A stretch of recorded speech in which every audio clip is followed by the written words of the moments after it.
When you think about leadership, you think every single choice you make really, really matters. But what if I told you the biggest thing holding you back isn't some competitor out there? What if it's actually inside your own head? Okay, let's get into it. So today, we are talking about a book that is, and I'm not exaggerating, a total game changer for anyone in a leadership spot. It's called The Decision Leader: Harnessing Behavioral Science for Transformative Leadership. And trust me, this is the playbook you're going to want for making the right call in today's crazy, complex world. So let me just ask you, straight up, all your best intentions, your sharpest strategies, all that hard work you put in, could it be getting sabotaged by your own brain? It's a really big question, and the answer, it might just blow your mind. All right, first things first, let's talk about the big challenge every single leader is up against these days, the modern leader's dilemma. Because let's face it, the stakes are just incredibly high, and every little choice you make, it counts. And let's be super clear on this one point. When you boil it all down, modern leadership is decision-making. That's it. It's the engine, It's what drives everything. Growth, new ideas, and handling all the curveballs that get thrown your way. And this right here, it just proves the point perfectly. Look at these core functions. You've got strategic direction, resource allocation, problem solving, risk management. What's the one thing they all have in common? Yup, every single one of them boils down to the quality of the decisions you make. They're all critical choice points. Okay, so here's where it gets really interesting. Where does the biggest threat to making a good decision actually come from? I'll give you a hint. It's probably not where you're looking. And this is the core idea of the whole book. Your biggest enemy, it isn't some market crash or a savvy competitor. Nope, it's these things called cognitive biases. Think of them like these little mental shortcuts that are hardwired into all of our brains. And the scary part? They work silently, in the background, pushing even the absolute smartest leaders into making some really bad calls. Okay, check this out. Let me give you a classic example that I found totally fascinating. It's called the anchoring trap. Here's how it works. The very first piece of info you get, especially if it's a number, becomes an anchor that messes with all your judgments after that. And here's the wild part. The book gives you this amazing, kind of sneaky strategy to fight it. Like before a negotiation, you just drop a totally unrelated high number into the conversation.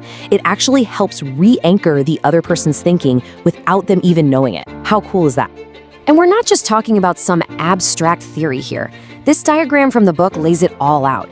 You can see exactly how that first piece of information leads to real-world problems, like overpaying for things or messing up your budget forecasts.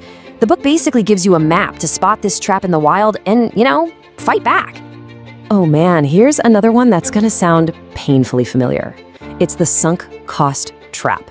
You know that little voice in your head that goes, "But we've already put so much time and money into this," even when you know a project is a sinking ship. Yeah, that's it. But the book gives you this incredible mental switch. You stop asking, what have we already invested? And instead you ask, knowing what I know right now, if I were starting from scratch today, would I still do this? That one question is a game changer. And getting past this is just so crucial. You can see right here how that fear of admitting you were wrong leads straight to bad project management. But this playbook, it gives you the actual strategies to break that cycle. It's all about learning how to cut your losses and pivot. That skill right there, that's what separates the good leaders from the truly great ones. And look, these two traps we've talked about, anchoring and sunk cost, they're really just the tip of the iceberg.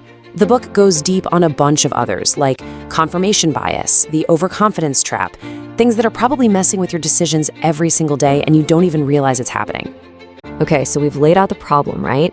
The big question is, what do you do about it? How do you actually fix it? Well, that's where this book comes in. It's not just a book. It's a science-backed playbook for becoming a better leader. See, the decision leader doesn't just point out the problems. It gives you a clear, structured way to think. I love this prison visual. It's like you take all the messy, confusing stuff that goes into a decision and you run it through these different lenses, like analysis, ethics, adaptability. And what comes out the other side is a high-quality, clear-headed choice.